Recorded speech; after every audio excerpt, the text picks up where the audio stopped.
우리가 이제 계속 새벽 예배를 통해서 살펴볼 때 어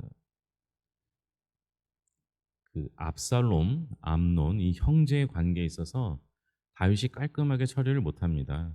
정에 이끌린 건지 아니면 아버지의 사랑 때문인 건지는 알 수 없으나 그가 평소와는 다른 행동을 하게 되죠. 그런데 이 행동은 다윗이 하나님 없이 했던 죄, 그러니까 밧세바를 범하는 죄로부터 시작해서 이어지게 됩니다. 여러분, 우리가 하나님 앞에 죄를 지었을 때 가장 먼저 해야 할 일이 있다면 하나님 앞에 회개하는 일이에요. 물론 나단 선지자를 통해서 다윗이 회개하였지만 그럼에도 불구하고 그 죄된 모습은 자녀들에게 보여지게 되고 그것이 또 다른 죄를 낳게 합니다. 오늘 아침에 어제 제가 좋은 글귀를 봤는데요. 기도하는 사람은 죄를 물리칠 수 있대요. 그런데 죄가 지배하는 사람은 기도하지 않게 된다라는 겁니다. 여러분 이걸 꼭 기억했으면 좋겠어요. 내가 기도하지 않는 이유는 평안해서가 아니라 죄가 나를 지배하기 때문이다. 이렇게 생각하면 좋겠어요.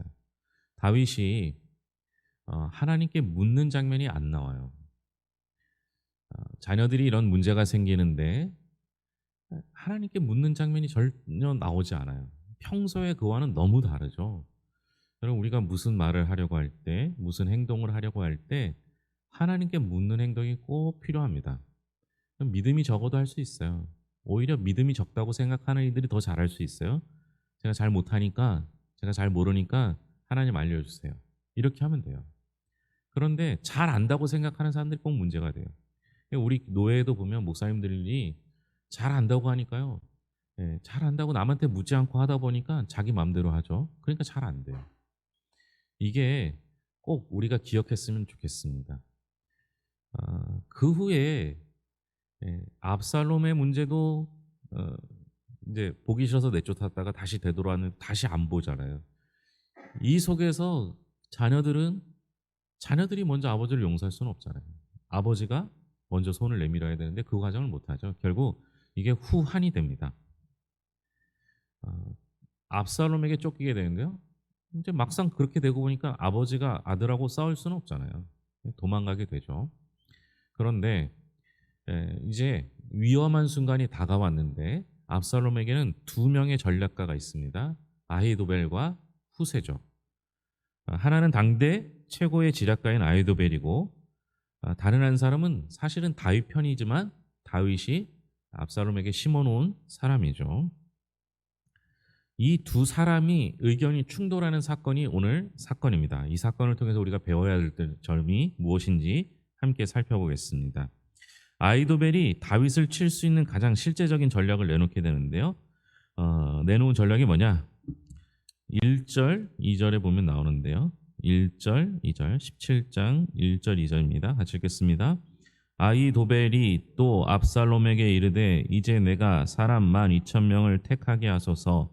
오늘 밤에 내가 일어나서 다윗의 뒤를 추적하여 그가 고나고 힘이 빠졌을 때 기습하여 그를 무섭게 하면 그와 함께 있는 모든 백성이 도망하리니 내가 다윗 왕만 쳐 죽이고.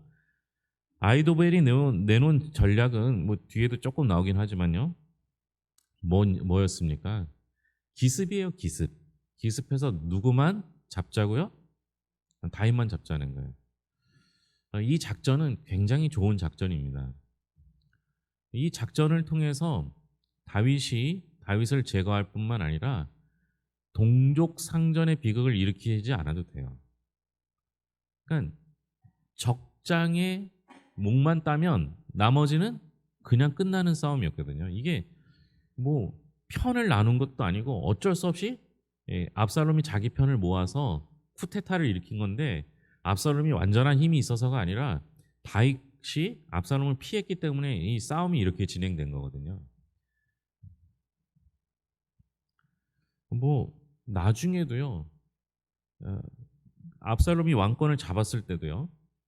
이스라엘 백성들이 저 사람 우리랑 싸웠던 사람이야 이렇게 하는 게 아니라 어, 전쟁은 했지만 나한테 피해를 주지 않은 왕이 되는 거죠. 그러면 앞으로 왕권에도 훨씬 더 좋을 수 있습니다. 아, 그런데 여러분 아히도벨은요 지혜로운 사람이라 말할 수는 없어요. 아주 명철하고 똑똑한 사람일진 모르지만 지혜로운 사람이라 볼 수는 없습니다. 악한 사람이죠. 여러분, 머리 좋은 사람이 악하면요 큰 사고를 칩니다. 이게 더 위험한 거예요. 왜 악한 사람이냐? 그 다음을 보면 알 수 있죠. 압살롬과 이스라엘 장로들은 아히도벨의 전략을 어떻게 생각했느냐? 4절입니다. 17장 4절 말씀 같이 읽겠습니다. 압살롬과 이스라엘 장로들이 다 그 말을 옳게 여기더라. 아히도벨의 말을 옳게 여깁니다. 아히도벨은요 전에 압살롬에게 다윗의 후궁을 범하도록 조언한 적이 있습니다. 아히도벨은 압살롬이 다윗의 후궁들을 범하게 함으로써 이스라엘의 통치자임을 만천하에 드러내려고 했던 거예요. 그 당시 후궁은 재산이니까 아버지의 재산이 이제 내 거가 되었다라는 것을 백주 대낮에 가장 높은 곳에서 잘 보이는 곳에서 후궁을 범하도록 하게 합니다. 그래서 그 재산 정당성을 얻으려 했습니다. 마치 그의 이런 계략은 사람들이 생각할 때 하나님께 받은 신탁처럼 보였습니다. 그런 자가 지금 압살롬에게 야간 기습 작전을 제안하고 있기 때문에 압살롬과 그의 신하들이 좋게 여기지 않을 수 없는 거죠. 이것은 다윗에게는 매우 불리한 상황입니다. 아히도벨은요 그 명성대로 가장 좋은 전략을 제시했지만 그 좋은 지혜가 누구를 죽이는 데 사용되는 거예요? 다윗. 여러분, 다윗이 쫓겨다닌 이유가 뭐예요? 다윗이 평생 사울에게 쫓겨다닌 이유가 뭐예요? 사울을 잡을 능력이 없어서요? 아니잖아요. 사울에게 쫓겨다닌 이유는 사울이 하나님께 기름 부음 받은 사람이기 때문에 자기가 함부로 하지 않겠다라는 다짐을 했기 때문에 그래요. 여러분, 지금 아히도벨의 계략은요 하나님께 기름 부음 받은 다윗을 사람이 죽이도록 하는 그 일에 쓰임 받는 거예요. 여러분, 이게 좋은 계략일진 모르지만 그 행위가 선하다고 볼 수 있습니까? 그래서 아히도벨의 계략은요 그는 똑똑한 사람일진 모르지만 지혜로운 사람이 될 수 없는 거예요. 그 후에 또 다른 전략가였던 후세를 압살롬이 부릅니다. 여러분, 잘 이해가 안 되시는 게 보면 4절에 보면 압살롬과 그 이스라엘 장로들이 다 그의 말을 옳게 여기더라 이렇게 했잖아요. 그럼 옳게 여기면 어떻게 해야 돼요? 실행하면 되죠. 그런데 그 순간 누가 부르냐? 압살롬이 후세를 불러요. 후세가 아히도벨의 전략을 비판하고 다른 전략을 제시하게 되는데요. 아히도벨이 세운 전략의 문제점이 뭐라고 이야기하는가?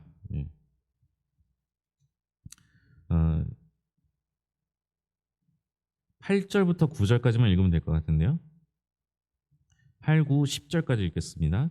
또 후세가 말하되 왕도 아시거니와 왕의 아버지와 그의 추종자들은 용사라.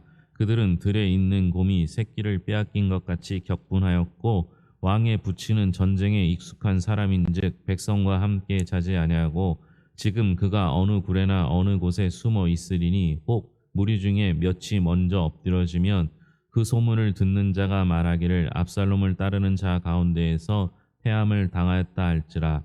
비록 그가 사자 같은 마음을 가진 용사의 아들일지라도 낙심하리니 이는 이스라엘 무리가 왕의 아버지는 영웅이요 그의 추종자들도 용사인 줄 알미니라. 후세가 아히도벨의 계략이 잘못됐다고 말하는 건 뭐예요? 다윗이 뛰어난 사람이에요. 용사여서 우리의 계략, 아히도벨의 계략을 미리 알고 대비했을 것이다. 그래서 조금이라도 피해를 보면 지금 승전가를 한참 울리고 있는데 조금 꺾이면 이것이 확 무너질 수 있다. 이런 얘기를 하는 거예요. 근데 후세 얘기가 참 재밌어요. 후세가 다윗을 어떻게 표현해요? 예? 아히도벨과는 달라요. 후세는 당신의 아버지, 당신의 부친 이런 표현을 계속 써요. 그러니까 압살롬에게 부친이라고 말하는 건 감정을 끌어내는 것일 수도 있겠지만 지금 이 맥락상에서는 어떤 의미가 되냐면요. 아버지는 뛰어나고 아들은 약하다 이런 얘기를 자꾸 하는 거예요.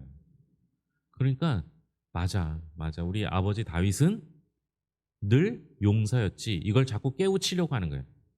네, 겁을 먹게 하려고 하는 거죠.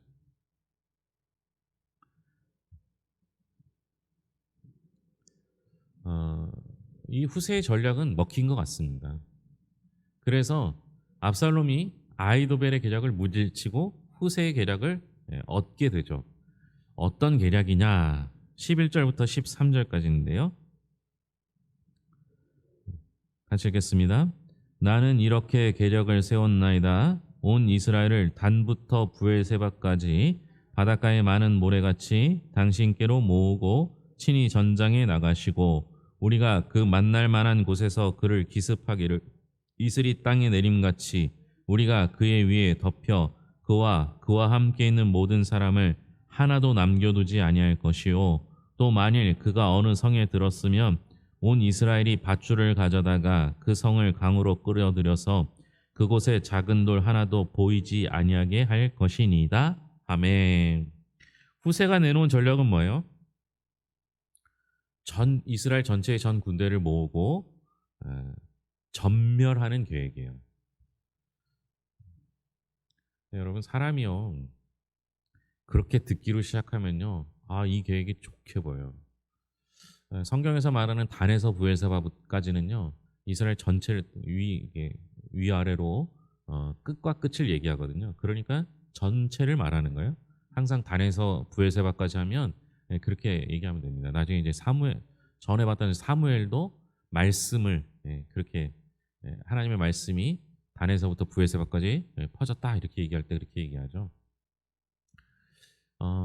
압살롬이 혹하게 됐던 이유는 두 가지예요. 이스라엘의 전 군대를 모으고 이게 무슨 얘기예요? 예?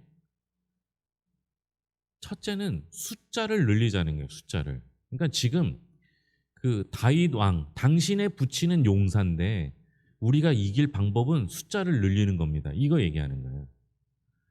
또 이 얘기는 뭐가 있는 거예요? 예? 다네세부터 부엘사바 온 이스라엘 군대를 모으자는 건 첫째는 숫자를 늘려서 마음에 안심하게 하는 거고요. 또 하나는 당신이 지금 이스라엘 왕 아닙니까? 이렇게 얘기하는 거예요. 그러니까 압살롬은 자기가 이스라엘 왕이라는데 기분 좋잖아요. 온 이스라엘 왕이니까 군대를 동원할 능력이 있다 이렇게 말하는 거잖아요. 이게 좋은 거예요.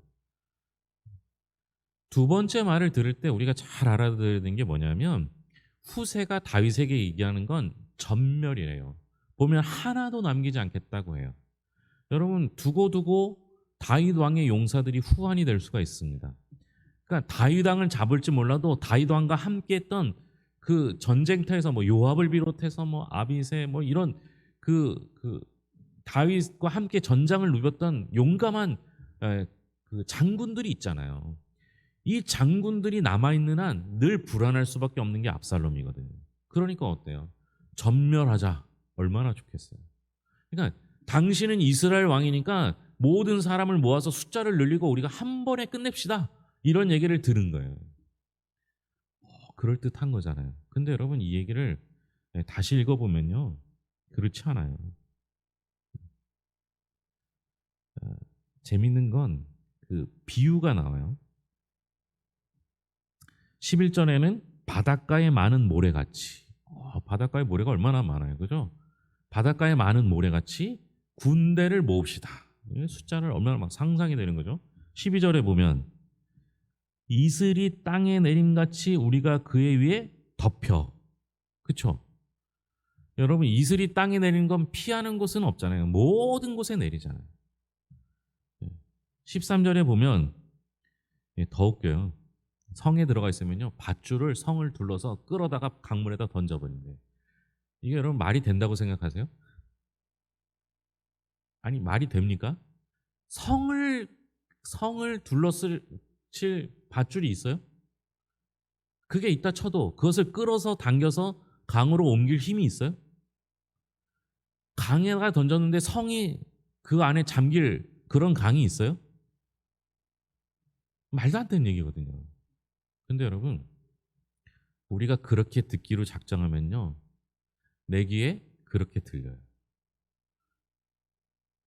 왜 이랬을까? 압살롬이요. 자기 누이 다말을 강간한 암논을 치기 위해서 2년을 그래요. 그죠? 그리고 다시 그 죽이고 나서 쫓겨가 있는 기간이 3년이에요. 다시 돌아와서 아버지가 자기를 보지 않으니까 자기 편을 재판을 하면서 이렇게 자기 편을 만드는 게 4년이에요. 치밀하게 준비했던 사람이거든요. 그런데 이렇게 치밀했던 사람이 한순간에 그 비유의 이야기를 들으면서 한순간에 무너져요. 이게 도대체 어떻게 된 일일까요? 말이 되는 거예요? 14절입니다. 14절 같이 읽겠습니다. 압살롬과 온 이스라엘 사람들이 이르되 아렉 사람 후세의 계략은 아이도벨의 계략보다 낫다 하니 이는 여호와께서 압살롬에게 화를 내리려 하사 아이도벨의 좋은 계략을 물리치라고 명령하셨음이라. 그 이유가 뭐라고요? 말도 안 되는 얘기를 듣고 좋다고 생각하게 된 이유가 뭐라고요? 14절 뒷부분에 보면 하나님께서 압살롬에게 화를 내리려고 아이도벨의 좋은 계략을 좌절시킨 겁니다. 여러분, 아이도벨의 계략과 후세의 계략 두 가지가 있어요. 누가 선택해요? 이 두 가지를 누가 선택해야 되는 거예요? 압살롬이 선택해야 되는 거예요. 그죠? 그런데 그 선택할 수 있도록 좌지우지하시는 분은 누구예요? 하나님이시잖아요. 여러분, 이 전쟁 가운데 빠진 얘기가 기도예요. 하나님을 찾는 거예요. 그런데 여러분 기억하실지 모르겠지만 다윗이 하나님께 기도해요. 아이도벨의 모략을 어리석게 하옵소서. 우리가 이제 주중에 다시 새벽 예배 때 보겠지만 15장 3절에 보면 하나님이여 아이도벨의 계략을 어리석게 하옵소서. 압살롬이 기도했다는 얘기 보신 적 있어요? 없어요. 그런데 도망가는 와중에도 다윗은 아이도벨의 계략을 어리석게 하옵소서.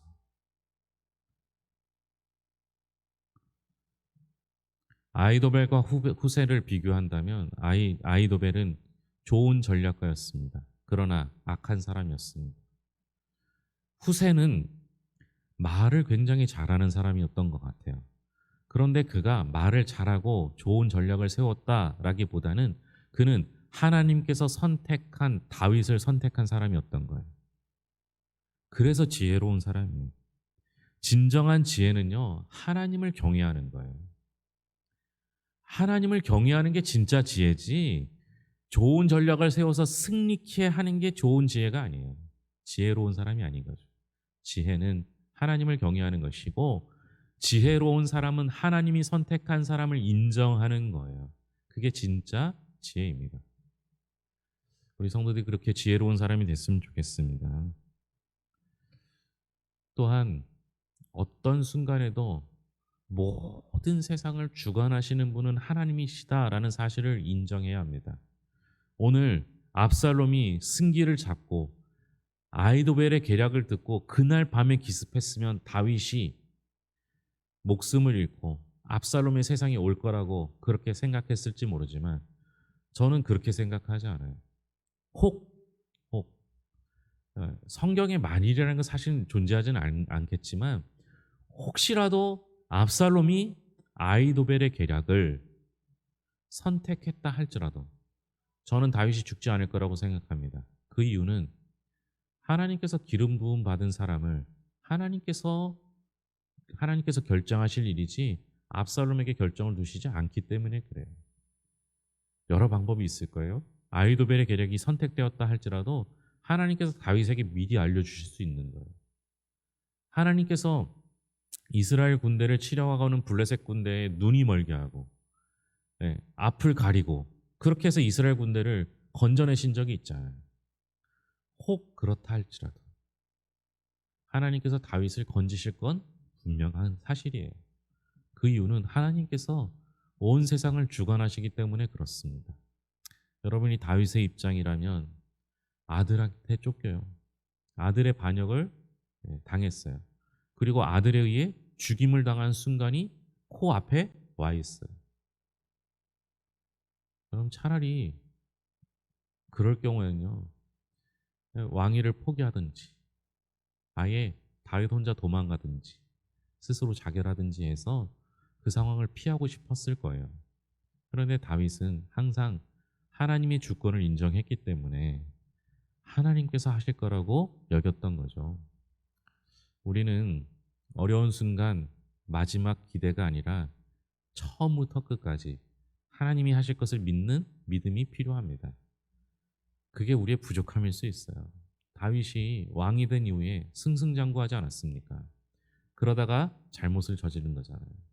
그러다가 아들의 올바로 공의로 정의롭게 판단하지 못하고 품어주지도 못하고 그렇게 됐잖아요. 그런데 쫓겨가는 순간에 그는 탄식처럼 내뱉은 말, 아이도벨의 계략을 에, 아이도벨의 계략을 물리쳐 달라고 하잖아요. 어리석게 해달라고 하잖아요. 중요한 순간 다윗은 하나님을 잊지 않았습니다. 여러분들 힘든 순간에도 하나님께서 그 삶을 인도하실 줄로 믿습니다. 기도하겠습니다. 하나님 아버지 감사합니다. 하나님께서 세상을 주관하십니다. 그 사실을 몰랐던 압살롬은 스스로의 힘으로 자신의 계략으로 주변에 있는 신하들의 도움으로 아이도벨의 계략을 통해서 왕권을 완전히 장악하려 했습니다. 그런데 그것은 오산이었습니다. 하나님께서 모든 걸 하십니다.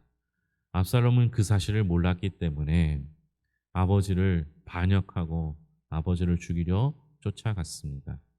다윗은 하나님께 모든 걸 맡기고 전쟁하지 않기 위하여 도망갔습니다. 특별히 아들과 맞서 싸우는 일이 없도록 도망갔습니다.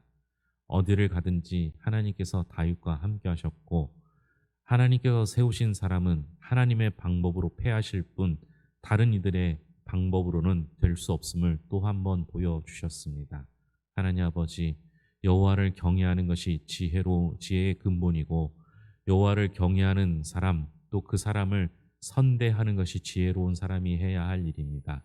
하나님 아버지, 우리가 살아가는 동안에 하나님의 주권을 인정하게 하시고 늘 여호와께 묻고 여호와의 뜻대로 행하는 이들이 되게 하여 주시옵소서. 하나님 아버지, 날씨가 많이 추워졌습니다. 연약한 이들이 자꾸만 생깁니다. 강건케 하시고 회복될 수 있도록 돌보아 주시옵소서. 오늘도 우리와 함께 하시는 하나님께 감사드리며 모든 것을 예수님의 이름으로 기도합니다. 아멘.